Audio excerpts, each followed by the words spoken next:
Darasi na 13. Sababbin fasahohin da suke tasowa a duniya kuma suke canza duniyar ta ɓangaren ciniki, kasuwanci, koyo, aiki da sauransu. Misalan wayannan fasahohin su ne Artificial Intelligence (AI), Internet of Things (IoT), Blockchain, Robotics, 3D Printing, Quantum Computing, Smart Machine. Zan mai da hankali akan Smart Machines da Wet Science saboda su ne suka fi canza duniya ta ɓangaren kwakwalwa. Me ake kira da Smart Machine?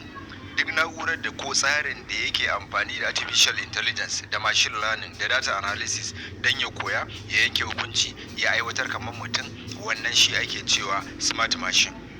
Misalai shine mota mai tuka kanta, kamar Alexa da Siri da Google Assistant, wanda za ka yi magana su baka amsa daidai da yadda ka yi maganar. Industrial Robots, wanda mutum-mutumi ne na kamfaninnika, wanda za su gyara injina su kuma haɗa kayan aiki su yi kuma aiki. Medical AI Tools, wanda za su gano cuta su ba da shawarar yadda za a magance ta. Na gode, kar ku manta ku yi like, ku share, ku yi follow, sai mun haɗa darasi na 14. Na'urar da take tattara hujjoji daga bayanai don gano gaskiyar lamari, wato Wet Science.